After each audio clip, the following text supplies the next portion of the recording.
நல்ல பிதாவே, கிருபையுள்ள ஆண்டவரே, இந்த நல்ல கால வேளைக்காக நாங்கள் நன்றியோடு துதிக்கிறோம். இந்த மாதத்தினுடைய கடைசி வாரத்தில் உடைய பிள்ளைகளாக இருக்கிற அடியார்களை இந்த இடத்துல கொண்டு வந்து சேர்த்தீரே, உடைய மகாபெரிய கிருபைக்காக உமக்கு நன்றி செலுத்துகிறோம். இந்த நாளின் ஆராதனை ஆசீர்வதியும், வந்திருக்கிற ஒவ்வொருவரையும் ஆசீர்வதியும். தூரத்திலும் சமீபத்திலிருந்து பிரயாணப்பட்டு வருகிற ஒவ்வொரு பிள்ளைகளையும் கர்த்தர் சுகபத்திரமாய் கொண்டு வரும். பாடுகிற பாடல் மேலே ஆராதனையில் கர்த்தருடைய வார்த்தையில் ஆண்டவருடைய மகிமை வெளிப்படும்படியாக நாங்கள் செபிக்கிறோம். இம்மட்டும் நடத்தினவர் தொடர்ந்து எங்களை வழிநடத்தும், கிருபைக்குள்ளே மூடிக்கொள்ளும். இயேசுவின் நாமத்தில் பிதாவே, ஆமென். நம் காருவோம்.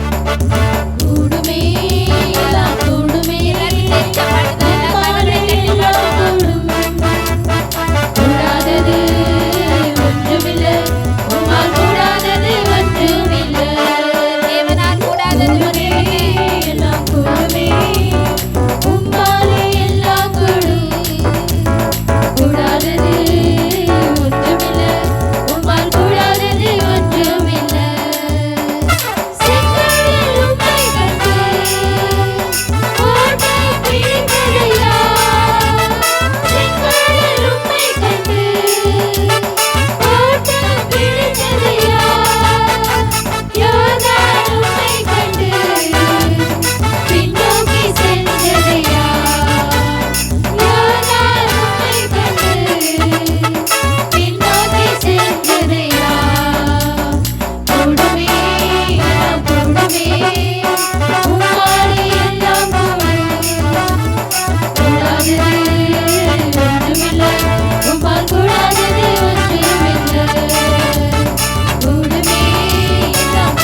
ஒன்றுமில்லை, உம்மால் கூடாதது ஒன்றுமில்லை. கூடுமே, எல்லாம் கூடுமே, உம்மாலே எல்லாம் கூடுமே. கூடாதது ஒன்றுமில்லை, உம்மால் கூடாதது ஒன்றுமில்லை. மரித்து உயிர்த்தீரையா, மரணத்தை ஜெயித்தீரையா. மரித்து உயிர்த்தீரையா, மரணத்தை ஜெயித்தீரையா. மறுபடி வருவீரையா, ஒரு மாற்றம் தருவீரையா. மறுபடி வருவீரையா, ஒரு மாற்றம் தருவீரையா. கூடுமே, எல்லாம் கூடுமே, உம்மாலே எல்லாம் கூடும். கூடாதது ஒன்றுமில்லை, உம்மால் கூடாதது ஒன்றுமில்லை. கூடுமே, எல்லாம் கூடுமே, உம்மாலே எல்லாம் கூடும். கூடாதது ஒன்றுமில்லை, உம்மால் கூடாதது ஒன்றுமில்லை. அவருடைய வாழ்க்கையை விட்டு ஆண்டுடைய சமூகத்தை விட்டு பின்வாங்கி போவானானால், அதாவது பின்மாற்றம் அடைந்து விட்டால் அவன் வாழ்க்கையில் நடக்கிற சம்பவம் என்ன என்பதைத்தான் இன்றைக்கு அந்த மக்களோடு பகிர்ந்து கொண்டேன்.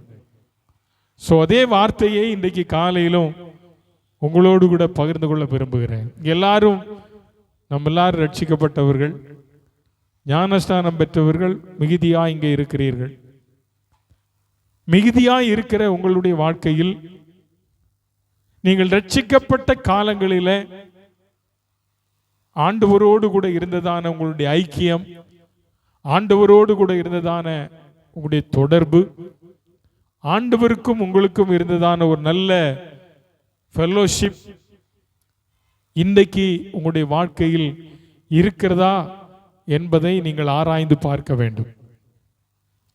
ரட்சிக்கப்பட்ட நாட்களில் நாம் ஆண்டவரோடு கூட இருந்ததான தொடர்பில் இன்றைக்கு துண்டிக்கப்பட்ட நிலைமையில் இருக்கிறோமா, இல்லது நம்ம தொடர்பு சரியா இருக்கிறதா என்பதை ஆராயக்கூடிய ஒரு வார்த்தையை இன்றைக்கு காலையில் உங்களோடு கூட நான் பகிர்ந்து கொள்ள விரும்புகிறேன். வேத புஸ்தகத்துக்கு நேராய் திரும்புவோம். உங்கள் வேதாகமத்தை நீங்கள் திருப்பிக் கொள்ளுங்கள். லூக்கா எழுதின சுவிசேஷம் 10ஆம் அதிகாரம் 30ஆம் வசனம் முதல் 37ஆம் வசனம் வரை இந்த இடத்துல இந்த வேத பகுதியை நாம் வாசிக்க போகிறோம். ஒருவர் மட்டும் வாசிக்க கூடாது, ஒருவர் மட்டும் வாசிக்க கூடாது. 7 பேர் இந்த வசனத்தை வாசிக்கணும். நான் இந்த வாசிக்கிறவங்க கிட்ட கேள்வி கேட்பேன், நீங்க தான் பதில் சொல்லணும். 7 பேர், 8 பேர் இல்ல, 6 பேர் இல்ல. வாசித்தவர் திரும்ப வாசிக்க கூடாது. நல்லா கவனிக்கணும். வாசித்தவர் திரும்ப வாசிக்க கூடாது. நீங்க எந்த லாங்குவேஜில் படிச்சாலும் பரவாயில்ல. 30 to 37 வரை உள்ள வசனங்கள் வாசிங்க பார்க்கலாம். இப்போ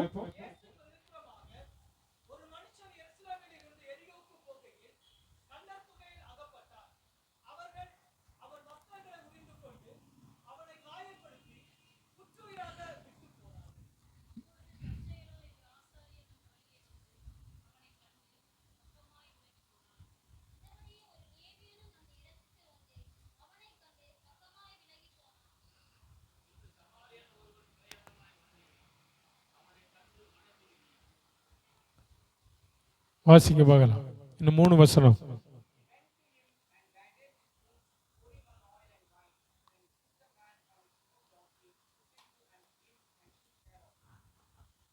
அடுத்த வசனம் வாசிங்க. 35.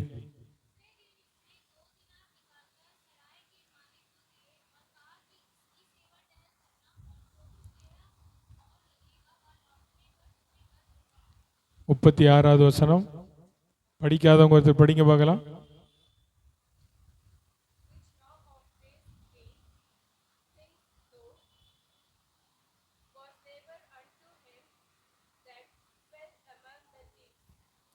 கடைசி வசனம் நான் படிக்கிறேன் பாருங்க. அதற்கு அவன், அவனுக்கு இரக்கம் செய்தவனே என்றான். அப்பொழுது இயேசு அவனை நோக்கி, நீ போய் அந்தபடியே செய் என்றார். கர்த்தருக்கு மகிமை உண்டாவதாக. இந்த வேத வசனத்தை நாம் பலமுறை படித்திருக்கிறோம். உங்கள் எத்தனை பேர் இந்த பகுதியை நீங்கள் படித்திருக்கிறீர்கள் என்பது எனக்கு தெரியாது. இந்த வேத வசனத்தில் ஒரு அருமையான கதை என்று சொல்வதை விட நிஜம், ஒரு கர்த்தருடைய பிள்ளையினுடைய வாழ்க்கையின் பின்மாற்ற ஜீவியத்திற்கு காரணம், பின்மாற்ற ஜீவியத்தினால் ஏற்பட்டதான நிலைமை என்ன என்பதை விளக்குகிறதான ஒரு வேத பகுதி இந்த வேத பகுதி. முதல் பகுதியிலே, முதல் வசனத்திலே நாம் வாசித்தோம், இயேசு பிரதியுத்தரமாக, ஒரு மனுஷன் எருசலேமில் இருந்து எரிகோவுக்கு போகையில் கள்ளர் கையில் அகப்பட்டான். அவர்கள் அவன் வஸ்திரங்களை உரிந்து கொண்டு அவனை காயப்படுத்தி குற்றுயிராக விட்டு போனார்கள். ஒரு மனிதன் போதும், ஒரு மனிதன் எங்கிருந்து எங்கே போனான்? நீங்க பேசக்கூடிய வார்த்தை இன்னைக்கு, எருசலேமிலிருந்து எரிகோவுக்கு போனான். போகிற வழியில அவன் யார் கையில் அகப்பட்டான்? யார் கையில? கள்ளர் கையில் அகப்பட்டான். அங்கே என்ன நடந்தது அவனுக்கு என்றால், முதலாவதாக அவனுடைய வஸ்திரங்கள் உருவப்பட்டது, இரண்டாவது அவன் காயப்படுத்தப்பட்டான், மூன்றாவதாக அவன் என்ன செய்யப்பட்டான்? குற்றுயிராக விற்கப்படப்பட்டான். கர்த்தருக்கு மகிமை உண்டாவதாக. ஒரு மனுஷன் இப்படித்தான் ஆரம்பிக்கிறார். இயேசு பிரதியுத்தரமாக, இந்த 10வது அதிகாரம், லூக்கா எழுதின சுவிசேஷம் 10ஆம் அதிகாரம், ஒரு நல்ல அருமையான பகுதி, 42 வசனங்கள். அந்த 42வது வசனத்தை முடிக்கும் போது ஆண்டவர் சொல்லும்போது சொல்றார், தேவையானது ஒன்றே மரியாள் தன்னை விட்டு எடுபடாத நல்லவங்கை தெரிந்து கொண்டாள். தோத்திரம். இன்னைக்கு அதெல்லாம் விட்டுருங்க, முந்தின பிந்தின பகுதியெல்லாம் விட்டுருங்க. ஒரு மனுஷனுடைய வாழ்க்கை, அவன் புறப்பட்ட இடம் எது? எரிகோவா? அவன் எங்க இருந்து புறப்பட்டான்? எருசலேம். நல்லா கவனிங்க, இது ஒரு விசுவாசியினுடைய வாழ்க்கையை மையப்படுத்துகிறதான ஒரு பகுதி. எருசலேம் என்பது ஆசீர்வதிக்கப்பட்ட இடம். எருசலேம் என்பது சமாதானத்தின் நகரம். எருசலேம் என்பது ராஜாவின் நகரம். அது சீயோன் என்றெல்லாம் வேதம் சொல்லுகிறது. அப்போ ஒரு கர்த்தருடைய பிள்ளை, ரட்சிக்கப்பட்ட பிள்ளை இருக்க வேண்டிய இடம் என்ன இடம்? எந்த இடம்? சத்தமா சொல்லுங்க. எருசலேம். அது மகாராஜாவினுடைய நகரம் என்று வேதம் சொல்லுகிறது.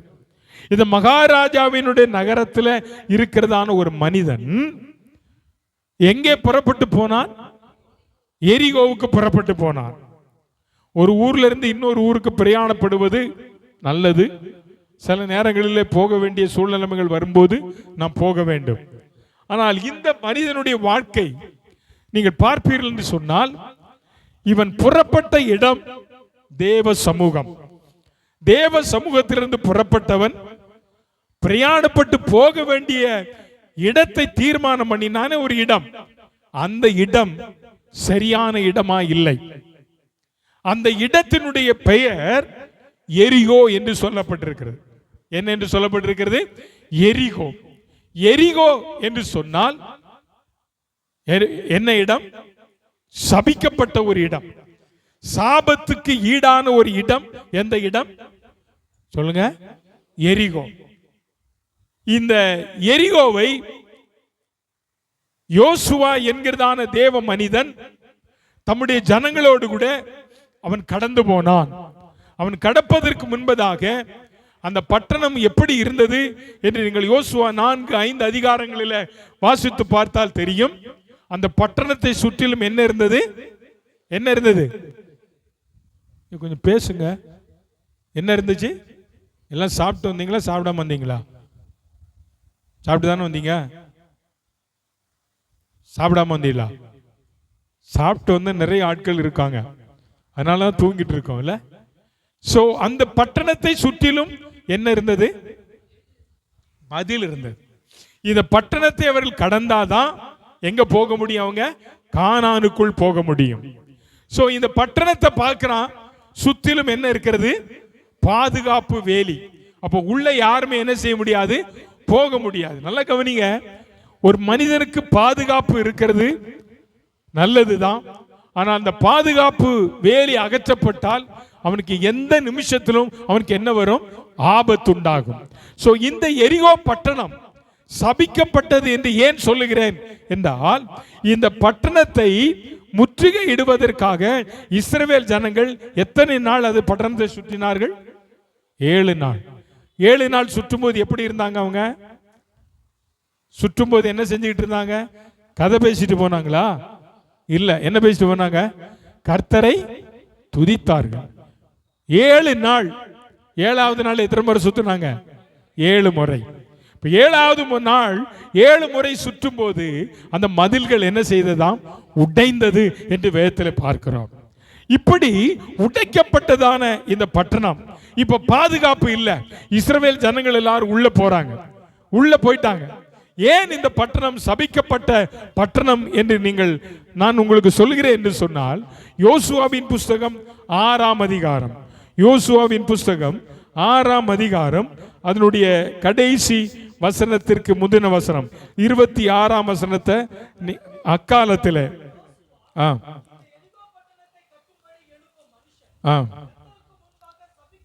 இந்த எரிகோ பட்டணத்தை கட்டும்படிக்கு எழும்புகிற மனுஷன் யாருக்கு முன்பாக? மனுஷனுக்கு முன்பாக இல்ல, கர்த்தருக்கு முன்பாக சபிக்கப்பட்டவனாய் இருப்பான். அவன் அதன் அஸ்திவாரத்தை போடுகிற போது தன் மூத்த குமாரனையும் அதன் வாசலை வைக்கிற போது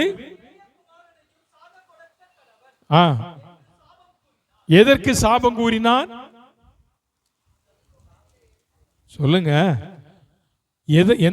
எந்த பட்டணத்துக்கு சாபம்? எந்த பட்டணம்? எரிகோ பட்டணம். ஒன்று அல்ல, சொல்லப்பட்டிருக்கிற 3 காரியம். ஒன்று என்ன சொல்லப்பட்டிருக்கு? அதற்கு அஸ்திவாரம் போடும்போது மூத்த குமாரன், அதற்கு வாசல் வைக்கும் போது இளைய குமாரன். இப்போ சாபம் போடுறான் இந்த யோசுவா. நல்லா கவனிங்க, இந்த யோசுவா ஏன் இதை சபிக்கணும்? இது மனுஷர் குடியிருக்கிற பட்டணம் தானே. ஏன் இந்த பட்டணத்தை சபித்தான் என்றால், தேவ ஜனங்கள் ஆவிக்குரிய ஜீவியத்தில் முன்னேறி போக கூடாதபடிக்கு இந்த பட்டணம் ஒரு தடையாய் இருந்தது. அல்லேலூயா, அல்லேலூயா. சோ இந்த பட்டணத்தை, இந்த ஆவிக்குரிய தடையை அவன் மேற்கொண்டபடியினாலே இப்ப சொல்றான், இந்த பட்டணத்தை கெட்ட நினைக்கிறவன் யாரா இருந்தாலும் சரி, அவன் முதல்ல யாரா இருப்பான்? சொல்லுங்க, சபிக்கப்பட்டவன். எந்த மனுஷன் முன்னால வாரானோ அவன் சபிக்கப்பட்டவன். நீ அஸ்திவாரம் போட்டனா உன் மூத்த மகனை சாக கொடுப்ப. இந்த பட்டணத்துக்கு நிலவாசல் வைக்கும் போது நீ என்ன செய்வ? உன் இளைய குமாரனையும் சாக கொடுப்பா என்று சபித்த ஒரு பட்டணம். எந்த பட்டணம்? எரிகோ பட்டணம். இப்ப யோசுவா சொல்லிட்டார். எதை சொல்லிட்டாரு? இப்படி ஒரு சாபத்தை போட்டுட்டார். இந்த சாபம் நிறைவேறிச்சா? 1 ராஜாக்கள் 16ஆம் அதிகாரம், 1 ராஜாக்கள் 16ஆம் அதிகாரம் அப்படி 34 வசனத்தை வாசிங்க.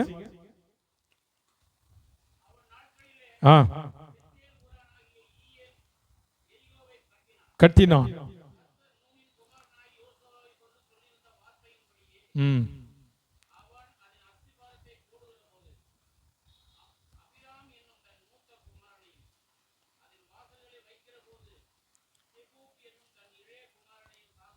அல்லேலூயா, அல்லேலூயா. நல்லா கவனிச்சு பாருங்க. அந்த நாட்களில் வேதம் சொல்லுகிறது, ஈயேல் என்கிறதான ஒரு மனிதன் எரிகோவை என்ன செய்தான்? கட்டினான். ஆண்டவர் மோசேயின் மூலம், யோசுவாவின் மூலமாய் சொல்லப்பட்டதான இந்த வார்த்தையை மறந்து, இந்த சாபம் என்னதான் எனக்கு வரும் அப்படின்னு சொல்லி நினைச்சு இவன் என்ன பண்ணான் தெரியுமா? கட்ட ஆரம்பித்தான். ஒருவன் கட்ட ஆரம்பித்தான். வேதம் சொல்லுகிறது, அவன் அஸ்திபாரம் போடும்போது அவனுடைய மூத்த மகனையும், அவன் நிலைக்கால்கள் வைக்கும் போது அவன் இளைய குமாரனையும் என்ன செய்தான்? சாக கொடுத்தான். ஒரு வீடு கட்டும் போது, ஒரு அஸ்திபாரம் போடும்போது வீட்டில் இப்படி ஒரு சம்பவம் நடந்தா அந்த வீடை கட்டுவோமா கட்ட மாட்டோமா? கட்ட மாட்டோம். ஒரு நாளும் கட்ட மாட்டோம். அது அப்படியே பால் அடைஞ்சு போயிடும். இப்ப நல்லா கவனிச்சு பாருங்க. ஒரு மனுஷன் எருசலேமில் இருந்து எரிகோவுக்கு புறப்பட்டு போகிற இந்த வழியிலே இவனுக்கு நடந்த சம்பவம். அப்படியானால் ஒரு ஆசீர்வதிக்கப்பட்டவன் தங்க வேண்டிய ஒரு இடத்தில் இருந்து சபிக்கப்பட்ட ஒரு தேசம் தேடி அவன் என்ன செய்கிறான்? பிரயாணத்தை அவன் பண்ணுகிறான். இது எதை காட்டுகிறது என்றால், ஒரு மனிதனுடைய வாழ்க்கையின் பின்மாற்று ஜீவியத்தை காட்டுகிறது. நீ எருசலேமில் இருக்கும்போது நல்ல ஜெபம் பண்ணுன, எருசலேமில் இருக்கும்போது நல்ல கர்த்தரை ஆராதிச்ச, எருசலேமில் இருக்கும்போது ஆத்துமாக்களை ஆதாயம் பண்ணுன, எருசலேமில் இருக்கும்போது ஆலயத்துக்கு வந்த, எருசலேமில் இருக்கும்போது எல்லாமே இருந்தது. சமாதானம் இருந்தது, சந்தோஷம் இருந்தது, ஆசீர்வாதம் இருந்தது. எல்லாம் இருந்தும் நீ வேற பட்டணத்திற்கு போயிருக்கலாம். ஆனால் இந்த மனுஷன் புறப்பட்டு போனதான ஒரு இடம் எங்க புறப்பட்டு போனான்? எங்க போனானா? எரிகோவுக்கு புறப்பட்டு போனான். அருமையான கர்த்தருடைய பிள்ளைகளே, யோவான் 10ஆம் அதிகாரத்தில் வேதத்தில் வாசிக்கிறோம், திருடன் திருடவும் கொல்லவும் அழிக்கவும் என்று வேறொன்றுக்கும் வரான், நானோ அவைகளுக்கு ஜீவன் உண்டாகவும் அது பரிபூர்ணப்படவும் வந்தேன். நல்லா கவனிங்க. இங்கே வேதத்தில் வாசிக்கிறோம், அவன் எரிகோவுக்கு போகையில் கள்ளர் கையில் அவன் என்ன செய்தான்? அகப்பட்டான்.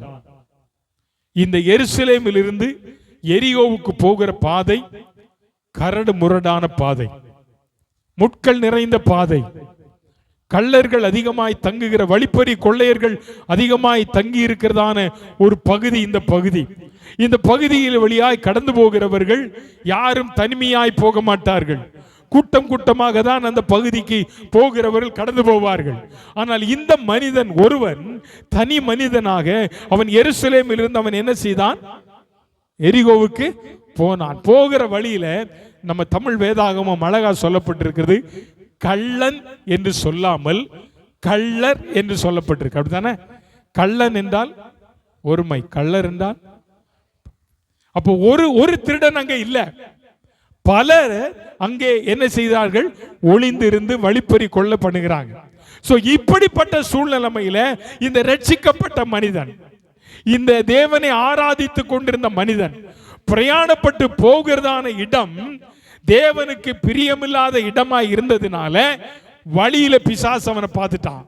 ஆஹா, இதுவரை நீ கர்த்தரை ஆராதிச்சல, இப்ப பாரு நீ என் கையில மாட்டிட்ட, உன்னை நான் என்ன பண்றேன் அப்படின்னு சொல்லி ஒரு ரட்சிக்கப்பட்ட ஒரு தேவனுடைய பிள்ளைய முதல்ல அவன் செஞ்ச காரியம் என்ன தெரியுமா? அவன் வஸ்திரங்களை உரிந்தான். ஆமென் சொல்லுங்க, அல்லேலூயா.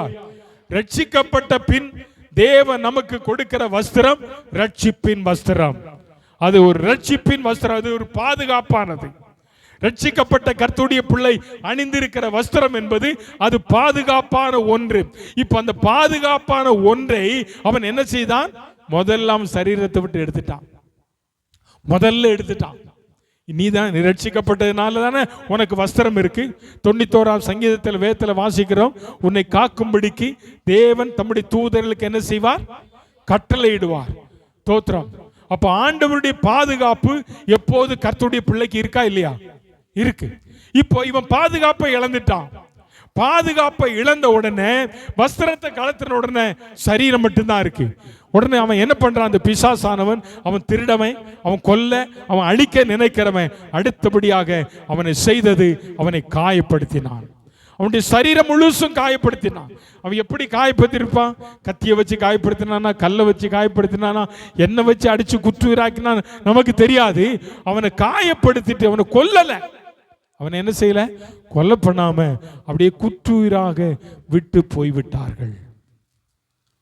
குற்றுயிராய் விட்டு போய்விட்டார்கள். அருமையான கர்த்தருடைய பிள்ளைகளே, நம்முடைய வாழ்க்கையில பல நேரங்களில் நம் ஆண்டவரை விட்டு தூரம் போகும்போது நமக்கு இருந்ததான ரட்சிப்பின் சந்தோஷத்தை நாம் இழக்க நேரிடுகிறது. ரட்சிப்பின் வஸ்திரத்தை நாம் இழக்க நேரிடுகிறது. சமாதானத்தை இழக்க நேரிடுகிறது. எல்லாம் ஆண்டவர் நமக்கு தந்த எல்லாவற்றையும் நாம் இழக்க நேரிடுகிறது. இது ஒரு மனுஷனுடைய, ஒரு விசுவாசினுடைய பின்மாற்றத்தை காட்டுகிறதான ஒரு அனுபவம். இன்னைக்கு உன்னுடைய வாழ்க்கையில நீ இருக்க வேண்டிய இடம் எருசலேம் என்பதை மறந்து போகாத. எந்த சூழ்நிலைமையிலும் நீ தேவ மனுஷனால் சபிக்கப்பட்ட ஒரு இடத்தை நோக்கி உன்னுடைய பிரயாணத்தை தொடராத. இன்னைக்கு அநேக ரட்சிக்கப்பட்ட விசுவாசிகள், அநேக கர்த்தருடைய பிள்ளைகள் இன்னைக்கு தன்னுடைய வாழ்க்கையில தேவனுடைய ஆசீர்வாதங்களை பெற்றுக்கொள்ளாமல் இருப்பதற்கு காரணம் அவங்க போக வேண்டிய இடம் எது என்பதை அறியாதபடிக்கு அவங்க தேவனால் சபிக்கப்பட்ட ஒரு தேசத்தை நோக்கி பிரயாணம் பண்ணுகிறார்கள். அந்த பிரயாணத்தில் அவங்க சேர வேண்டியதான துறைமுகம் அவங்க சேர முடியாது. அப்போஸ்தலர் நடபடிகள் 26வது அதிகாரத்தில் நீங்கள் வேதத்தில் வாசிக்கும் போது பவுலும் சிலர் கப்பலில் பிரயாணம் பண்ணி போகும்போது நடந்த சம்பவத்தை நம்ம பார்க்கிறோம். பயங்கரமான சம்பவம். ஆனாலும் பவுல் சொல்றான், ஆண்டவர் நம்மை கரை கொண்டு சேர்ப்பார். போகிற வழியில ஏராளமான புயல் காற்றுகள் அவனுடைய வாழ்க்கையில வீசினது. ஆனால் கர்த்தருக்கு தெரியும் அவன் போக வேண்டிய இடம் சரியான இடம் தான். ஆனால் கர்த்தர் நல்லவர், கர்த்தர் அவனை காப்பாற்றினார். ஆனால் இங்கே இந்த மனுஷனையோ தோத்திரம் வேதம் சொல்லுகிறது, அவன் போகிற இடம் கள்ளர்கள் குடியிருக்கிறதான ஒரு இடத்தை அவன் கடக்க வேண்டும். அவன் கள்ளர்கள் குடியிருக்கிற இடத்தை அவன் கடக்க வேண்டுமானால் ஒன்று, அவன் தனிமையாய் போயிருக்க கூடாது, கூட யாரையாவது ஒருவரை கூட்டி கொண்டு போயிருக்க வேண்டும். அவன் தனிமையாய் போனான், வழியில் அகப்பட்டான், அவனுடைய வஸ்திரத்தை இழந்தான், அவன் காயப்பட்டான், அவன் குற்றுயிராக்கப்பட்டான். இப்போதுதான் இவனால் எழுந்து நடக்க முடியல. அடுத்த வசனத்தில் சொல்கிறது, முதலாவதாக அந்த வழியாக தற்செயலாய் யார் வந்தா சொல்லுங்க, ஆசாரியன் ஒருவன் வருகிறான். இவன் வந்தான் தற்செயலாய். அவன் வர வேண்டிய பாதை அல்ல, அவன் அந்த ரூட்ல தான் போகணுமா இல்ல, யதார்த்தமாய் அவன் அந்த வழியாக அவன் என்ன செய்கிறான், கடந்து போகிறான். வேதம் சொல்லுகிறது, அவன் அந்த வழியாய் வந்து அவனை பார்த்து பக்கமாய் என்ன செய்தான், விலகி போயிட்டான். அவன் விலகி போயிட்டான். இவனுக்கு உதவி செய்யணும் என்கிற எண்ணம் அவனுக்கு வரல. யாருக்கு வரல? ஆசாரியனுக்கு வரல. இரண்டாவதாக ஒரு மனிதன் வருகிறான், அவன் லேவியன். அவனும் வந்தான், அவனை பார்த்தான், அவன் குற்றுயிராய் கிடக்கிறதை கண்டான், தூரமாய் போய்விட்டான், விலகி போய்விட்டான். மூன்றாவதாக ஒரு மனிதன் வருகிறார். அவர் யார் என்றால் அவர்தான் சமாரியன். அவரை குறித்து வேதம் சொல்லுகிறது 33ஆம் வசனத்தில், அந்த சமாரியன் அவனை கண்டு மனது உருகி, அல்லேலூயா. அப்ப இந்த ரெண்டு மனுஷனும் அவனை பார்த்தாங்க. அவனுக்கு என்ன இல்ல? மனது உருக்கம் இல்ல. அவனுக்கு உதவி செய்ய வேண்டும் என்கிற எண்ணம் வரல. ஆசாரியனுக்கும் வரல, லேவியனுக்கும் வரல. இந்த நல்ல சமாரியன் அவனை கண்டு அவனை பார்த்து அவன் மேல மனதுருகி அவனுக்கு உதவி செய்வதற்கு தான் இறங்கினார். அவனை பார்த்தார், அவனுடைய நிலைமையை கண்டார். அவன் காயப்பட்டு கிடக்கிறான், வஸ்திரம் இல்லாதவனாய் இருக்கிறான், குற்றுயிராய் கிடக்கிறான். உடனே ஆண்டவர் என்ன செய்தார்? அடுத்த வசனம் சொல்லுகிறது, அவன் காயங்களிலே எண்ணெயும் திராட்சரசமும் வார்த்து காயங்களை கட்டி தன் சுய வாகனத்தின் மேல் ஏற்றி சத்திரத்துக்கு கொண்டு போய் அவனை என்ன செய்தாராம்? பராமரித்தார். நல்லா கவனிக்கணும். அவன் முதலாவது அவனுக்கு செய்த ஃபர்ஸ்ட் எய்ட் என்ன தெரியுமா? அவனுடைய காயங்களை கட்டினார். அவனுக்கு எண்ணெய் வார்த்தார். எண்ணெய் எதை காட்டுகிறது? பரிசுத்த ஆவியின் அபிஷேகத்தை காட்டுகிறது. எண்ணெய் பரிசுத்தாவின் அபிஷேகம். திராட்சரசம் தோத்திரம், அது ருசி உள்ளது. உன்னுடைய வாழ்க்கையின் சாட்சி அல்லது அவரை நினைவு கூறும்படி இதை செய்யுங்கள் என்று சொன்னாரே. இந்த எண்ணெயும் திராட்சரசமும் ரசம் அந்த மனிதனுடைய வாழ்க்கையில குற்றுயிராய் கிடைக்கிற அவனுக்கு புத்துணர்ச்சியை கொடுக்கும்படியாய் இயேசுவானவர் அவனுக்கு திராட்சரசத்தை கொடுக்கிறார். அவன் காயத்தை கட்டினான். நல்லா கவனிங்க. இந்த நல்ல சமாரியன் யார் என்றால் ஆண்டவராகிய இயேசு கிறிஸ்து. அல்லேலூயா. சத்தமா சொல்லுங்க அல்லேலூயா. அவர் தற்செயலாய் வரல. அந்த நல்ல சமாரியன் இந்த பூமிக்கு தற்செயலாய் வரல. பிதாவின் சித்தத்தை செய்வதற்காக இந்த பூமிக்கு அவர் என்ன செய்தார்? வந்தார். இவனை பார்த்தார். தோத்திரம். வேதம் சொல்லுகிறது, யாக்கோபின் நிருபத்தில் நாம் வேதத்தில் வாசிக்கிறோம், உங்களில் ஒருவன் வியாதிப்பட்டால் சபையின் மூப்பரை வரவழைத்து அவருக்கு எண்ணெய் பூசி ஜெபிக்க கடவன். விசுவாசம் உள்ள ஜெபம் பிணியாளியை. ஆமா, இதைத்தான் அவர் செஞ்சார். எண்ணெய் எடுத்து அவனுடைய காயங்களில் கட்டுகிறார். அவனுக்கு நல்ல சுகம் முதல்ல வேணும். அதைத்தான் ஆண்டவர் செஞ்சார். அவன் காயத்தை கட்டினார். அவர் வாகனத்தில், சுய வாகனத்தில் அவனை ஏற்றி கொண்டு போனாரா. இவர் ஏன் நல்ல சமாரியன் இயேசு என்று சொல்லுகிறேன் என்றால், நாம் மத்தேயு எழுதின சுவிசேஷம் 21ஆம் அதிகாரத்தில் நாம் குருத்தோலை ஞாயிறன்று, ஓசன்னா ஞாயிறன்று நாம் வேதத்தில் வாசிக்கிறோம். சீசர்ல பார்த்து சொன்னார், நீங்க உங்களுக்கு எதிராக இருக்கிற கிராமத்துக்கு போங்க, அங்க ஒரு கழுதையும் கழுதை குட்டியும் நீங்க என்ன செஞ்சிருப்பீங்க, கட்டி இருக்க காண்பீர்கள். அதை அவிழ்த்துட்டு வாங்க. அது யாருக்கு தேவை? எனக்கு தேவை. அந்த கழுதையின் மேல ஆண்டவர் என்ன செஞ்சார்? ஏறி பவனி போனார். முன்னடப்பாரு பின்னடப்பாரும் ஓசன்னா ஓசன்னா என்று சொல்லி அவரை ஆர்ப்பரித்தார்கள். இந்த சுய வாகனம் இயேசுவுடைய வாகனம். இந்த வாகனத்தில் அவர் அவனை ஏற்றிக்கொண்டு எங்க போனாராம்? அல்லேலூயா. எங்க போனார்? எங்க போனார்? சத்திரத்துக்கு போனார். சத்திரம் எதை காட்டுகிறது? சபையை காட்டுகிறது. சத்திரம் எதை காட்டுகிறது? சபையை காட்டுகிறது. காயப்பட்ட மனிதன், குற்றூராய் கிடக்கிற மனிதன் சபைக்கு வந்தா நிச்சயம் சபையில ஆண்டவர் அற்புதம் செய்வார். அல்லேலூயா, அல்லேலூயா. அவனை கூட்டிட்டு வந்துட்டார். அவனை சபைக்கு கொண்டு வந்தார். வேற எங்கேயும் கொண்டு போகல. நீ நம்மளா இருந்தா என்ன பண்ணிடுவோம்? அடிபட்டு கிடக்கிற உடனே பார்த்துட்டு இது எதுக்கு நமக்கு வம்பு, நம்ம வேண்டாம் அப்படின்னு விட்டுட்டே வந்துடும், பார்க்காமலே வந்துடுவோம். ஆனா நல்ல சமாரியன் அவனை கண்ட மாத்திரத்தில் அவன் காயத்தை கட்டினவர், அவனுக்கு எண்ணெய் வார்த்தவர், தன்னுடைய சுய வாகனத்தில் ஏற்றுக்கொண்டு சத்திரத்துக்கு கொண்டு வந்தார். சத்திரத்தில் கொண்டு வந்து வேதம் சொல்லுகிறது, அவனை அவர் என்ன செய்தாராம்? பராமரித்தார். அவனை பராமரித்தார். சத்திரத்தில் கொண்டு வந்து சத்திரத்தில் விட்டுட்டு போகல. இந்த சத்திரம் என்பது வழிப்போக்கர்கள் தங்குகிறதான ஒரு இடம். இந்த சத்திரத்தில் ஒரு மனிதன் மட்டும் இருக்க மாட்டான், எல்லாரும் இருப்பாங்க. இந்த மெரினா பார்க் இருக்குல்ல, மெரினா பார்க் தெரியுமா உங்களுக்கு? தெரியுமா மெரினா பார்க் எங்க இருக்குன்னு? தெரியாதுல்ல? யாருக்கெல்லாம் தெரியாது மெரினா பார்க்? எல்லாத்துக்கும் தெரியும். நமக்கு தெரிகிற ஒரே ஒரு பார்க் மெரினா பார்க் இல்ல. ஸோ இந்த பார்க் பக்கத்துக்கு நீங்க போனீங்கன்னா அங்க ஒரு சத்திரம் இருக்கு. எத்தனை பேர் பார்த்துருக்கீங்க அதை? ஆமா, அந்த சத்திரத்தை அரசாங்கம் கட்டி வச்சிருக்கு. ஏன் தெரியுமா? கப்பல்ல இருந்து, சென்னையில இருந்து கப்பல்ல வந்து இங்க இருந்து கேம்பல் பே, கச்சால், நிக்கோபாருக்கு போறவங்க எல்லாம் ஹோட்டல் தங்குறதுக்கு வசதி இருக்காது அப்படின்னு போனா அங்க போய் என்ன செஞ்சிடலாம்? தங்கிக்கிடலாம். கப்பல் போகும்போது என்ன செஞ்சிடலாம்?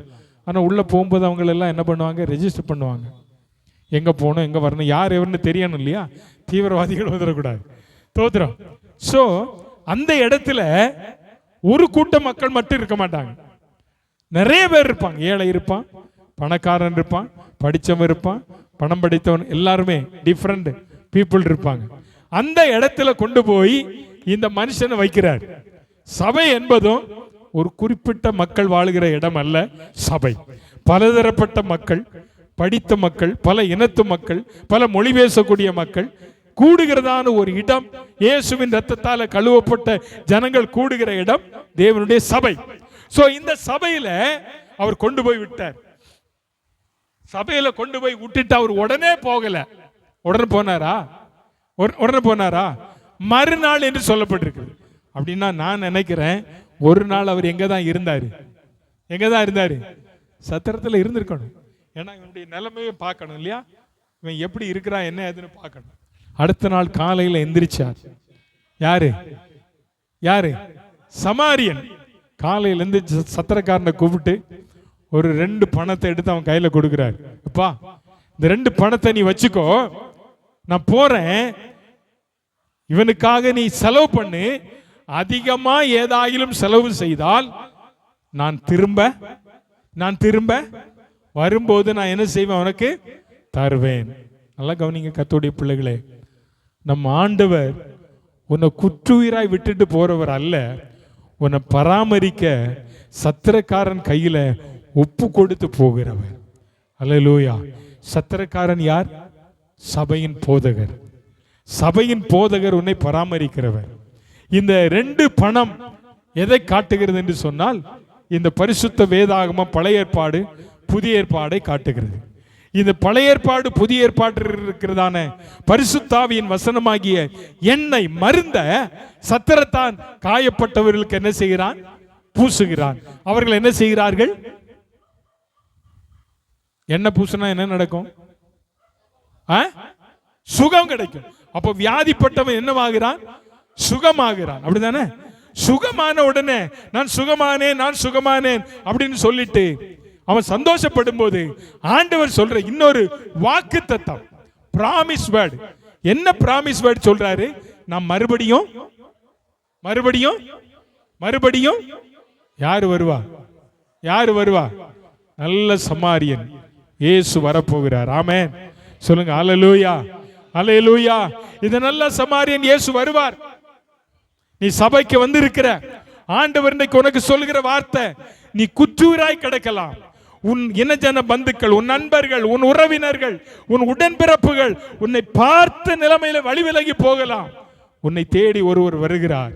அவர் யார் என்றால், உனக்காக அடிக்கப்பட்டவர், உனக்காக காயப்பட்டவர், உனக்காக இரத்தம் சிந்தின அந்த நல்ல சமாரியன் இயேசு உன்னை தேடி வந்து உன் காயத்தை கட்டி நீ இழந்து போன வஸ்திரத்தை உனக்கு தந்து உன்னை சரியான இடத்துல சேர்க்க வல்லவராய் இருக்கிறார். அருமையான கர்த்தருடைய பிள்ளையே, நீ ஒரு நாளும் அவரை விட்டு தூரம் போகணும்னு நினைக்காத. நீ வழி விலகி போனாலும் உன்னை சரியான பாதைக்கு கொண்டு வந்து உன்னை பராமரிக்க ஒரு அன்புள்ள தேவன் ஒருவர் இருக்கிறார் என்றால் அவர்தான் நல்ல சமாரியன். அல்லேலூயா. அந்த சமாரியன் இடத்துல நீ வருவாயா? அந்த சமாரியன் இன்னைக்கு உன் காயங்களை கட்ட விரும்புகிறார். உனக்கு தந்திருக்கிற சத்திரத்தில் நீ தங்கி இரு. உனக்கு கொடுக்கப்படுகிறதான மருந்தாகிய வசனத்தை நீ நல்ல உட்கொண்டு நீ புசித்து பார், புதுபலன் அடைவாய். ஆமென். நல்ல சமாரியன் இயேசு என்னை தேடி வந்தாரே. நல்ல சமாரியன் இயேசு என்னை தேடி வந்தாரே. என்னை கண்டாரே, மனது உருகினாரே. என்னை கண்டாரே, மனது உருகினாரே. நல்ல சமாரியன்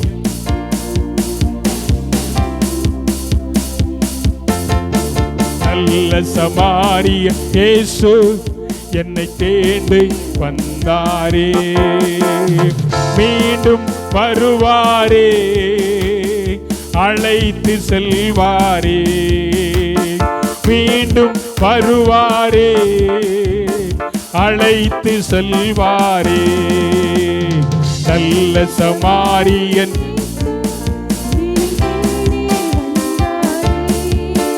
ஆமென்.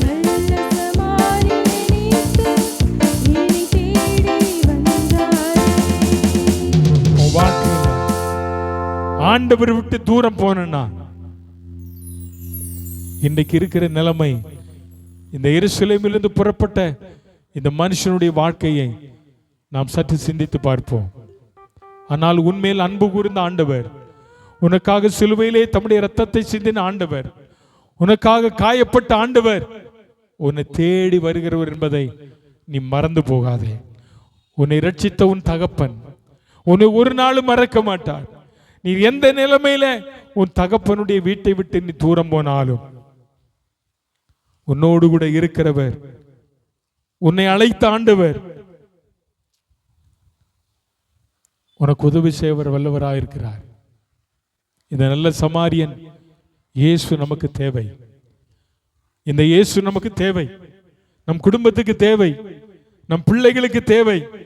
இம்மட்டும் ஆண்டவர் நமக்கு செய்த எல்லா நன்மைகளை நினைத்து நான் ஆண்டவருக்கு நன்றி சொல்ல கடமைப்பட்டிருக்கிறோம். ஒவ்வொரு அருமையான கர்த்தருடைய பிள்ளைகளே, இது காலையில தேவனுடைய சமூகத்துல உன்னை பார்த்து நிறைய பேர் விலகி போயிட்டாங்களா? உன் குடும்பத்தை பார்த்து தூரமா விலகி போயிட்டாங்களா? கவலைப்படாத. ஒரே ஒரு வார்த்தை உனக்கு நான் சொல்லுகிறேன்.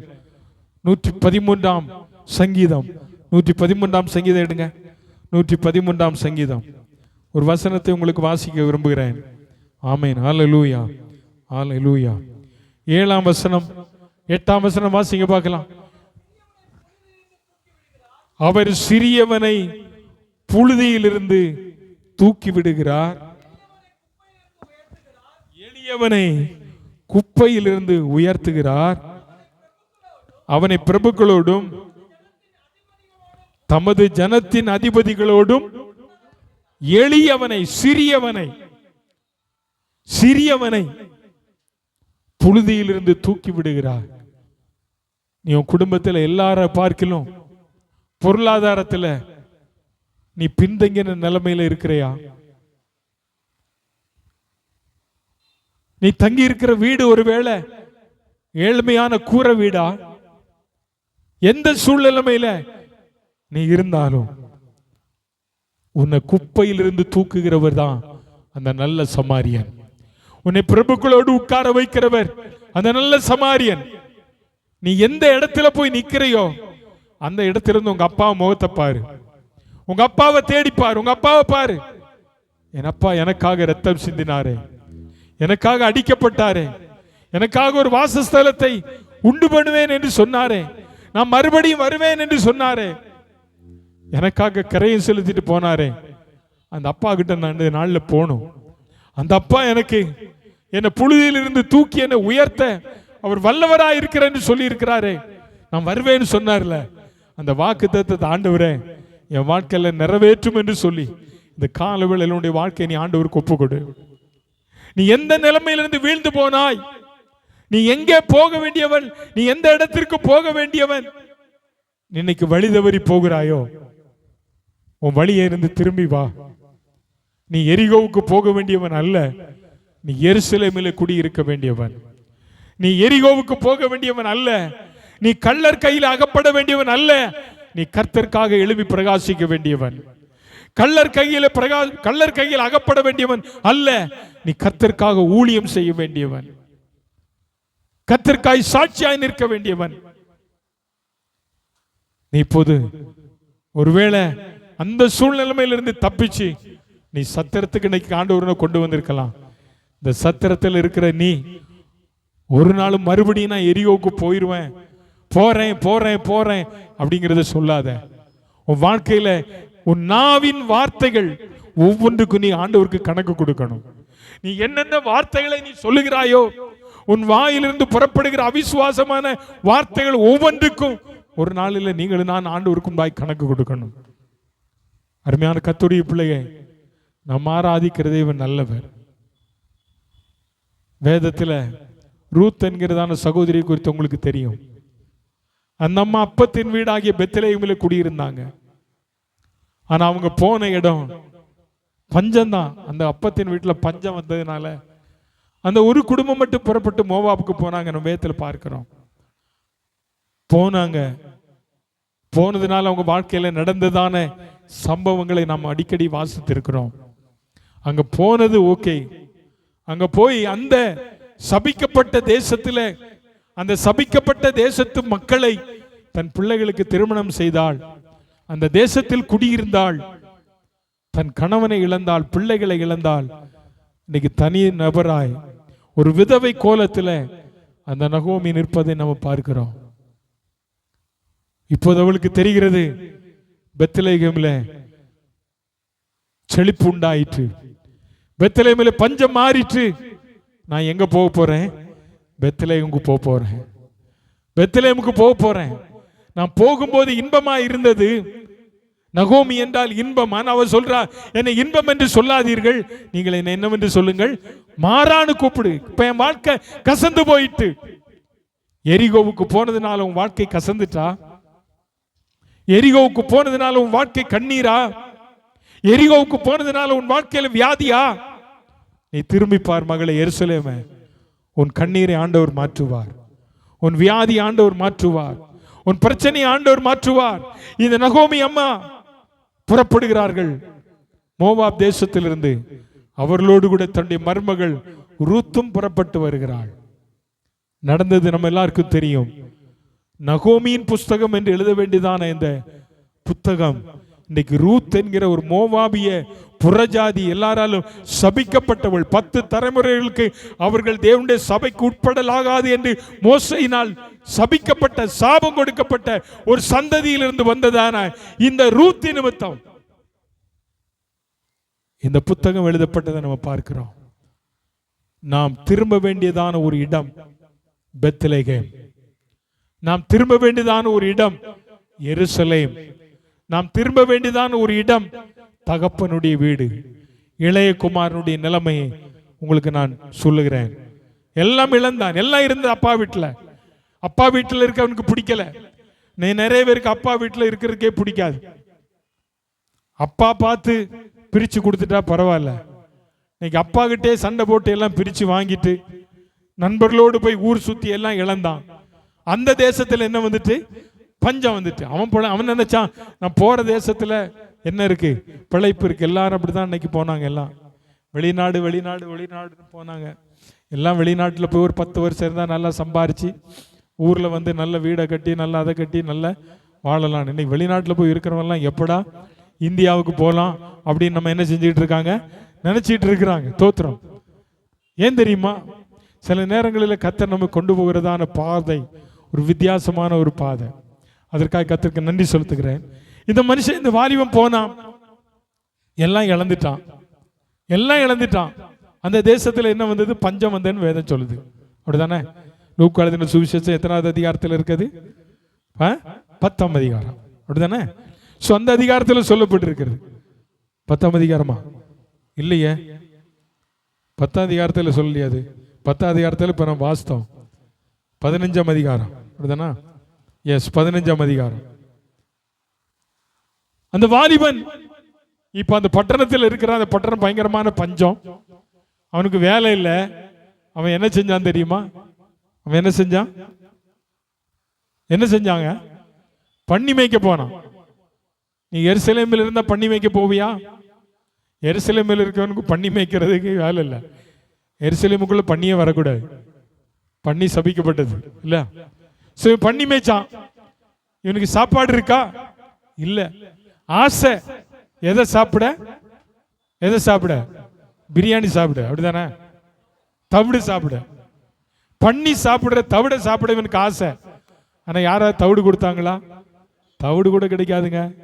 நீ அப்பா வீட்டை விட்டு தூரம் போயிட்டனா தவிட்டு மேல ஆசைப்பட்டா கூட தவிடு உனக்கு என்ன செய்யாது? கிடைக்காது. இப்ப நினைக்கிறான். யார நினைக்கிறான்? அப்பா வீட்டை நினைக்கிறான். எங்க அப்பா வீட்டில் நிறைய வேலைக்காரர் இருக்கிறான். அவன் 3 வேளை நல்ல பிரியாணி சாப்பிடுறான், நல்ல சிக்கன் 65 சாப்பிடுறான். நான் தவிடு சாப்பிடக்கூட என்ன இல்லை, எனக்கு வக்கில்ல, வழி இல்லை. நான் எங்க போறேன்? எங்க போறேன்? அப்பா வீட்டுக்கு போறேன். அப்பா வீட்டுக்கு திரும்பி வாரான். அப்பாவின் கண்கள் யாரை பார்க்கிறது? தூரமாய் வருகிற மகனை பார்க்கிறது. மகனுக்கு அப்பாவை தெரியல, ஆனா அப்பாவுக்கு மகனை தெரியுது. ஓடி போறார். அப்பா ஓடி போறாரு, கட்டி பிடிக்கிறாரு. பன்னிகளோடு கூட இருந்தவனுடைய வஸ்திரம் சகதிகளால் நிறைந்தது, வாடை நிறைந்தது, நாற்றம் எடுத்து குளிச்ச எத்தனை நாள் ஆச்சு. அவனை கட்டி பிடிச்சு முத்தமிடுகிறார். மகனே வா, உனக்காக தான் நான் இவ்வளவு நாள் காத்திருந்தேன். அவன் சொல்ற, அப்பா உங்களுக்கு விரோதமாய், பரத்துக்கு விரோதமாய் நான் என்ன செய்தேன்? பாவம் செஞ்சேன். இனி உங்க பிள்ளை இல்ல, உங்களுடைய வேலைக்காரர்கள் ஒருவனா என்ன செய்யும்? அருமையான கர்த்தருடைய பிள்ளையை, நீ தூரம் போனாலும் அப்பா கிட்ட வந்த உடனே இந்த இளைய குமாரனை போல உன் பாவத்தை அறிக்கை செய். நீ செய்யற பாவத்தை அறிக்கை செய். ஆண்டவரே, நான் பாவம் செஞ்சிட்டேன், என்ன மன்னிங்க ஆண்டவரே. இனி உம்முடைய பிள்ளையாக இல்ல, உம்முடைய வேலைக்காரில் ஒருவனா என்னை வைத்துக் கொள்ளும். அப்பா சொன்னார், இல்ல மகனே, நீ என்னைக்கும் என் பிள்ளைதான். நீ என்னைக்கா இருந்தாலும் இயேசுவின் ரத்தத்தால கழுவப்பட்ட பிள்ளை. உன்னை உலக தோற்றத்திற்கு முன்பதாய், உன் தாயின் கருவில் உருவாகும் முன்பதாக உன்னை தெரிந்தெடுத்தவர் உன்னை வேலைக்காரனா வைக்க விரும்பல, உன்னை அவருடைய பிள்ளையா வைக்க விரும்புகிறார். அல்லேலூயா. உன்னை வேலைக்காரனா வைக்க விரும்பல, உன்னை அந்நியனா பார்க்க விரும்பல, உன்னை அவருடைய பிள்ளையாய் பார்க்க விரும்புகிறார். உடனே என்ன பண்ணார், வேலைக்காரெல்லாம் கூறுறார், எப்பா என் பிள்ளை வந்துட்டான், அவனுக்கு முதல்ல எதை மாத்து, வஸ்திரத்தை. ஆமா, குற்றுயிராய் கிடந்தவனுடைய வஸ்திரம் போச்சு, இவன் அழுக்கு வஸ்திரம் எல்லாம் மாற்றி ஆண்டவர் இப்ப துதியின் வஸ்திரத்தை கொடுக்கிறார் அவனுக்கு. நல்ல வஸ்திரம், மோதிரம். மோதிரம் எதை காட்டுது தெரியுமா? அதிகாரத்தை காட்டுது. பாதரட்சை, ஆயத்தம். இவன் என் பிள்ளைதான். ஒன்னு உடனே பண்றார். என் பிள்ளை இதுவரை பட்டினியா கிடக்கிறான், பட்டினியா இருந்து வாரான், இப்ப இவனுக்கு என்ன பண்ணு, விருந்து செய்ய. அப்பா வீட்டில் எப்போதும் ஆடலும் பாடலும். அங்குதான் ஆயா, சபையில தான் ஆடலும் பாடலும். இங்க வந்தா அவனுக்கு விருந்து இருக்கு, இங்க வந்தா அவனுக்கு மோதிரம் கிடைக்கும், இங்க வந்தா அவனுக்கு வஸ்திரம் கிடைக்கும், இங்க வந்தா பாதரட்சை கிடைக்கும். அப்பா கிட்ட வரணும். நீ அப்பா விட்டு தூரம் போனா எல்லாம் இழந்துருவ. எல்லாம் சொல்லுங்க, எல்லாம். நீங்க எங்க போக விரும்புறீங்க? அப்பா வீட்டுக்கு போக ஆசையா? அப்பா வீட்டிலே இருக்க ஆசையா? அப்பா வீட்டிலே இருக்க ஆசை. ஹல்லேலூயா. அந்த அப்பா சொல்லிட்டு போயிட்டாரு, நான் வருவேன் இருக்காரு. அவர் கண்டிப்பா என்ன செய்வார்? அவர் கண்டிப்பா வருவார். நீ மட்டும், அப்பா வருவார் வருவார்னு சொன்னாரு, இன்னும் வரலையே, எங்க அப்பா வரமாட்டாரு, அவர் பொய் சொல்லிட்டாரு, நான் போறேன் எங்க அப்பா விட்டு அப்படின்னு ஓடி போயிடாத, பின்மாற்றம் அடைஞ்சிடாத. அவர் சொன்ன வாக்குத்தத்தங்கள் எல்லாம் நிறைவேறி இருக்கு. அவர் வரப்போகிறார், அவர் வரப்போகிறார். உனக்காக உன் காயத்தை கட்டினவர், உனக்கு ரட்சிப்பின் வஸ்திரத்தை தந்தவர், ஆயத்தம் என்னும் பாதரட்சியை தந்தவர், அதிகாரம் என்னும் மோதிரத்தை தந்தவர், உனக்கு நல்ல விருந்து பண்ணினவர். அவர் மறுபடியும் உன்னை வந்து அழைத்து அவருடைய சமூகத்தில் உன்னை கொண்டு சேர்க்க போகிறார். ஒரு நாளும் நீ ஆண்டவருக்கு விரோதமாய் பாவம் செய்யாத, ஆண்டவரை விட்டு தூரம் போகாத. நீ எருசலேமிலே இருந்து கர்த்தரை ஆராதிச்சு பார், அங்கே உனக்கு எல்லாம் ஆண்டவர் தருவார். அது மகாராஜாவினுடைய நகரம். அந்த நகரத்தில் இயேசு உன்னை கொண்டு போவார். உங்களையும் என்னை அழைத்து செல்ல அவர் வரப்போகிறார். சத்திர காரணத்தில் சொன்னார், நான் மறுபடியும் திரும்ப நான் போகிறேன், உங்களுக்காக ஒரு ஸ்தலத்தை ஆயத்தம் பண்ண போகிறேன், நான் மறுபடியும் வருவேன். இதோ சீக்கிரமாய் இயேசு வருகிறார். அவரை சந்திக்க நீ ஆயத்தமா? அவரை சந்திக்க நீ ஆயத்தமானால் இன்னைக்கு ஒரே ஒரு வார்த்தை சொல்லு, அப்பா நீர் என்னை வைத்த இடத்திலே நான் இருப்பேன். ஒரு நாள் எரிகோவை பார்த்தோ, ஒரு நாள் என் நண்பனை பார்த்தோ, ஒரு நாளும் ஆண்டவரே மோவாப் தேசத்தை பார்த்தோ, நான் என்ன செய்ய மாட்டேன், போக மாட்டேன். எங்க அப்பா என்னை எங்க அனுப்புகிறாரோ அங்க நான் போவேன். எங்க அப்பா என்னை எங்க வச்சிருக்கிறாரோ அந்த இடத்துல நான் வைத்து இருந்து ஆண்டவருக்கு சாட்சியாய் வாழ்வேன். ஒரு நாள் நான் எங்க அப்பா விட்டு என்ன செய்ய மாட்டேன், பின்வாங்கி போக மாட்டேன் என்று ஆண்டவருடைய கரத்தில் நம்ம ஒப்பு கொடுப்போமா? நம்ம எல்லாரும் எழுந்து நிற்போம், நம்ம எல்லாரும் எழுந்து நிற்போம். ஆண்டவருடைய சமூகத்தில் இந்த கால வேளையில் அருமையான கர்த்தருடைய பிள்ளைகளை, எருசலேமிலிருந்து புறப்பட்ட அந்த மனிதனுடைய வாழ்க்கை அதே போல இன்றைக்கு ஒரு வேளை நீ இனி இருக்கிற உங்க நிலம் அப்படி இருக்கிறதா, உங்க நிலம் அப்படிதான் இருக்குதா? ஆண்டவர்கிட்ட சொல்ல, ஆண்டவரே என் குடும்பத்தை பார்த்து நிறைய பேர் நிந்திக்கிறாங்க, என் பிள்ளைகளை பார்த்து நிந்திக்கிற அநேகர் இருக்காங்க, ஆனா என்ன தேடி நீங்க வந்தீங்களே,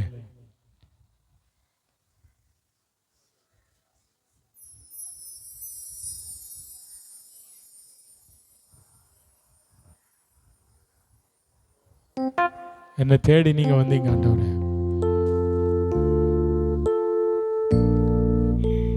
என்னை தேடி இயேசு வந்தார், எந்தன் வாழ்வை மாற்றி விட்டார். என்னை தேடி இயேசு வந்தார், எந்தன் வாழ்வை மாற்றி விட்டார். மகனானே நான் மகளானே, மகனானே நான் மகளானேன். அப்பா பிதாவே என்றழைக்கும் உரிமையை எனக்கு தந்தார். அப்பா பிதாவே என்றழைக்கும் உரிமையை எனக்கு தந்தார். என்னை தேடி இயேசு வந்தார், எந்த வாழ்வை நல்ல சேர்த்து கை தட்டி பாடுங்க எல்லாரும். என்னை தேடி இயேசு வந்தார், எந்தன் வாழ்வை மாற்றி விட்டார். என்னை தேடி இயேசு வந்தார், எந்தன் வாழ்வை மாற்றி விட்டார். சொல்லுங்க, என்னை தேடி இயேசு வந்தார்.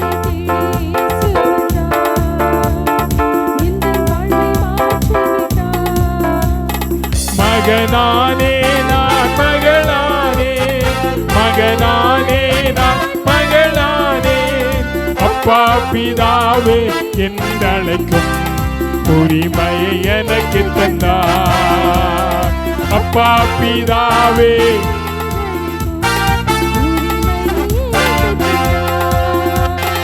என்னை தேடி இயேசு வந்தார், என் வாழ்வை மாற்றி விட்டார்.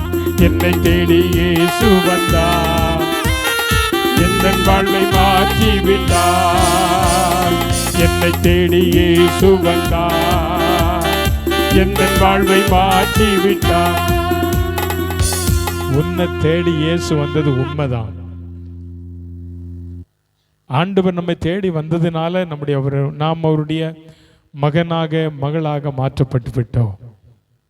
ஆனா மகனா இருந்தது நீ, மகளா இருந்த நீ அப்பாவை விட்டு தூரம் போனதுனால நீ இழந்த இழப்புகள் ஏராளம். இன்னைக்கு மறுபடியும் அப்பா கிட்ட நீ வா, மறுபடியும் இயேசுவண்டை நீ வா, மறுபடியும் இயேசுவை தேடி வா. மோவாபிலே இருக்க வேண்டாம், நீ பெத்லெகேமுக்கு வா. எரிகோவுக்கு போக வேண்டாம், நீ எருசலேமிலே தங்கியிரு. எருசலேம் மகாராஜாவினுடைய நகரம். தேவ பிரசன்னம் அங்கே உண்டு, தேவ மகிமை உண்டு, சமாதான பிரபு வீற்றிருக்கிறதான ஒரு நகரம். அந்த நகரத்தை விட்டு போயிடாத. அப்பா வீட்டில் நீர், அங்க உங்க மகன் அங்க அந்தஸ்து இருக்கு. அப்பா வீட்டை விட்டு தூரம் போயிட்டேன்னா உன்னை பண்ணி மேய்க்கிறதுக்கு கூட லாய்க்கற்றவன் என்று சொல்லுவாங்க. உன்னுடைய வாழ்க்கையில் நீ எந்த இடத்துல பின்வாங்கி போயிருக்கிற? நீ இன்னைக்கு எருசலேமில் இருக்கிறாயா, இல்லை அப்பா வீட்டில் இருக்கிறாயா, இல்லை பெத்லெகேமில் இருக்கிறாயா? உன்னை நீ ஆராய்ந்து பார்த்து உன்னை ஆண்டவருடைய கரங்களில் உங்களை ஒப்பு கொடுங்க. ஆண்டவரே, எங்க அப்பா வீட்டுக்கு வந்தா எனக்கு நல்ல வஸ்திரம் கிடைக்கும், எங்க அப்பா வீட்டுக்கு வந்தா எனக்கு நல்ல மோதிரம் கிடைக்கும், எங்க அப்பா வீட்டுக்கு வந்தா நல்ல பாதரட்சை கிடைக்கும், நல்ல சமாரியனை தேடி வந்தா என் காயத்தை கட்டுவாரு, என் வஸ்திரத்தை எனக்கு உடுத்துவாரு, என்ன சத்திரத்தில் கொண்டு போய் சேர்ப்பாரு, என் செலவுக்கு பணம் தருவாரு, என்னை பராமரிப்பாரு. எனக்கு சத்திரம் போதும்னு சொல்லுங்க, சத்திரம் போதும்னு சொல்லுங்க. நான் இன்பமாய் போனேன், நான் போன இடம் சரியில்லாதனால என் வாழ்க்கை கசப்பாயிட்டு, நான் மறுபடியும் என் இன்பத்தை தேடி வருகிறேன். என் வாழ்க்கை இன்பமாய் மாறும்போது நீங்கள் எல்லாரும் என்னை நகோமி என்று சொல்லுங்கள் என்று சொன்னாலே, கர்த்தர் மாறாவை மதுரமாய் மாற்றினவர். நகோமியினுடைய வாழ்க்கையில் இருந்த கசப்புகளை எல்லாம் மாற்றி அவளை மறுபடியும் இன்பம் இன்பம் என்கிறதான அளவுக்கு கர்த்தர் அவளை மாற்ற காரணம், அவள் பெத்லெகேமுக்கே திரும்பி வந்தாள். இந்த கால வேளையிலுடைய வாழ்க்கையில திரும்ப வேண்டிய ஒரு இடம் பெத்லெகேம், திரும்ப வேண்டிய ஒரு இடம் எருசலேம், திரும்ப வேண்டிய ஒரு இடம் அப்பாவின் வீடு. திரும்புவாயா, திரும்புவாயா? உலகத்தை பார்க்க மாட்டேன், நான் தீர்மானம் பண்ணிட்டேன். உலகம் என் பின்னால், சிலுவை என் முன்னால், நோ டர்னிங் பேக். நான் இந்த உலகத்தை திரும்பி பார்க்க மாட்டேன் என்று உன் வாழ்க்கையில் ஒரு அர்ப்பணிப்போடு கூட இந்த இடத்தை விட்டு கடந்து செல். பரிசுத்தமுள்ள நல்ல பிதாவே, கிருபையுள்ள ஆண்டவரே, இந்த நல்ல நாளுக்காக நாங்கள் உம்மை நன்றியோடு துதிக்கிறோம்.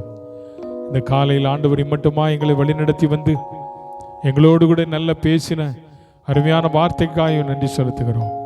இந்த வசனத்தை கேட்ட பிள்ளைகள் ஆண்டவரை யாராயிலும் எரிகோவை நோக்கி பிரயாணப்படுவார்களே, ஆனால் யாராயிலும் அப்பா வீட்டை விட்டு தூரதேசம் போவார்களே ஆனால், ஆண்டவரே அப்பத்தின் வீட்டை விட்டு மோவாப் தேசத்துக்கு பிரயாணப்படுவார்களே ஆனால், அவருடைய பிரயாணத்தை தடுத்து நிறுத்துங்க ஆண்டவரே. ஆண்டவரே, பின்வாங்கி போகிற நிலைமையிலிருந்து அவங்க அப்பாவை நோக்கி பார்க்க உதவி செய்யுங்க ஆண்டவரே. நீர் சொன்ன வார்த்தையை இந்த ஜனங்களுக்கு சொல்லி இருக்கிறேன். இந்த வார்த்தைகளை கேட்டு அதன்படி நடக்க கர்த்தர் உதவி செய்யும். வந்த ஒவ்வொருவரையும், சிறு பிள்ளைகள் பெரியவர்கள் ஒவ்வொருவரையும் ஆசீர்வதியும். வராமல் தடைபட்டு வீடுகளில் பலவீனத்தோடு கூட இருக்கிற பிள்ளைகளுடைய பலவீனங்களை கர்த்தர் மாற்றும். ஆண்டவரை மட்டுமாய் நீர் எங்களை நடத்தினீர், அதற்காய் ஸ்தோத்திரம். இந்த வாரம் பிறந்த நாள், திருமண நாளை கொண்டாடுகிற பிள்ளைகள் மேலே தேவகரம் கூட இருக்கட்டும். வருகிறதான புதிய மாதம் எங்களுக்கு ஆசீர்வாதமாக இருக்க கர்த்தர் எங்களுக்கு உதவி செய்யும். 1ஆம் தேதி நடக்கிறதான ஆண்டவரை காலை ஜெபம், அந்த உபவாச ஜெபம் எல்லாவற்றிலும் தேவகரம் கூட இருந்து நடத்தும்படி ஜெபிக்கிறோம். பொது பிள்ளைகளுடைய பிரயாணத்தில் கூட இரும். மறுபடியும் காண மட்டும் சட்டைகள் மறுபடியும் மூடிக்கொள்ளும். இயேசுவின் நாமத்தில் ஜெபிக்கிறோம் பிதாவே. என் ஆத்துமாவே கர்த்தரை ஸ்தோத்திரி, என் முழு உள்ளமே பரிசுத்த நாமத்தை ஸ்தோத்திரி. என் ஆத்துமாவே அவர் செய்த சகல உபகாரங்களையும் மறவாதே. நம்முடைய கர்த்தராகிய இயேசு கிறிஸ்துவின் கிருபையும் பிதாவாகிய தேவனுடைய அன்பும் பரிசுத்தாவிய அன்பு இன்னைக்கும் சமாதானமும் காவலும் இன்னும் என்றும் கர்த்தருடைய வருகை மட்டும் இருப்பதாக. அல்லேலூயா, அல்லேலூயா. கர்த்தர் உங்களை ஒருவரை ஆசீர்வதிப்பாராக. ஆமென்.